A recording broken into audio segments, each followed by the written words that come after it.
see that Malaysia is well represented at this important event and continues to have a pavilion as with previous years. We are gathered here to discuss the future of our planet and address one of the most pressing challenges of our time. I am pleased that Malaysia recognized the urgency and is fully embracing the ambition of forging a green economy and achieving net zero by 2050. The green economy, focusing on sustainable development without degrading the environment, needs to be the cornerstone of our approach. We need to achieve this whilst being socially inclusive and ensuring equitable access to the benefits of sustainable development. I am happy to report that the state of Pahang is also committed to achieving net zero and is being advised by PwC in developing a roadmap towards this goal. My state of Pahang is blessed with high forest cover, and we have been advised that Pahang has a chance of reaching its objective of net zero by 2030, and that by 2050, Pahang will not only achieve its net zero targets, but should also be added surplus. Therefore, our aspiration is to achieve net zero by 2030, and I'm happy to announce the beginning of our net zero 2030 campaign here at the Malaysia Pavilion at COP28.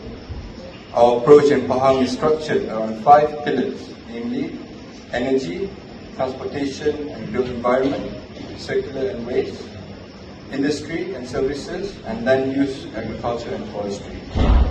For each pillar, Pahang has identified investment opportunities that will drive our state to achieve its objective.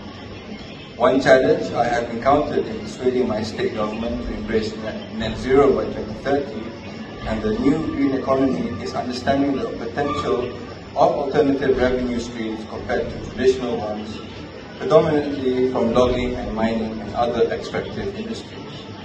It is clear that while we cannot entirely cease logging and mining activities, adopting sustainable practices in these sectors is essential.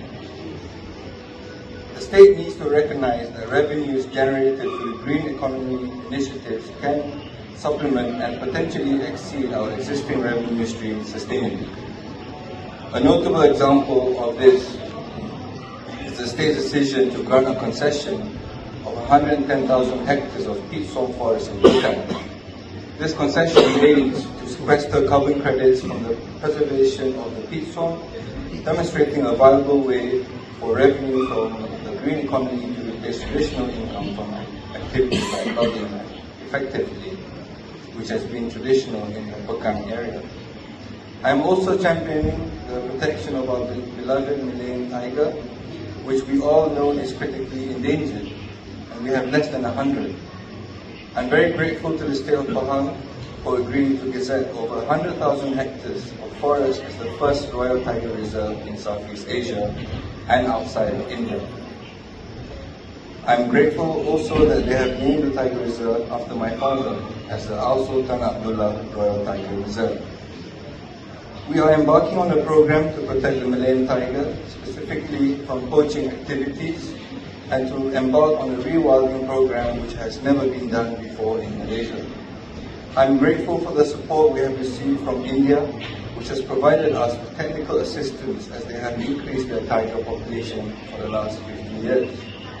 I'm also grateful for the financial support from the European Union that they have provided. Happily, there have been other expressions of support from international donors, which all go well to expand the area of protection in Pahang and protect our beloved Malayan tiger. Also in Pahang, we are looking at the food sector within the green economy, in particular to introduce modern agricultural practices devoid of pesticides. We believe this contributes to the net zero 2030 as well as the income and welfare of our farmers. Pahang is also reviewing its policies for renewable energy to be comparable with, if not better than, neighbouring states in Malaysia in order to accelerate its energy transition to achieve its net zero targets. The successful implementation of renewable energy via solar plants in Pahang will require a clear and transparent statewide policy as well as regulatory framework to facilitate the installation of solar farms in a sustainable manner. The best way to formulate one is through collaborative efforts between the state government and the private sectors, and the federal government needs to support this. I am very pleased that one of Malaysia's leading green economy groups, UEM Group, has decided to prioritize Pahang in its green economy objectives. They are initiating this with a collaboration on the development of the solar plant in Pahang. We look forward to more collaboration with UEM Group in the future. In this regard, I am confident that the state of Pahang will consider matching the incentives of the use of land for renewable energy facilities in order that the state attracts investment in renewable energy towards achieving its net zero 2030 aspiration.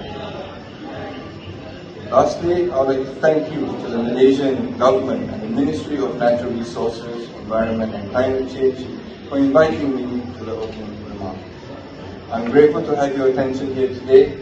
I'm happy to work with any one of you to advance Pahang's climate ambition.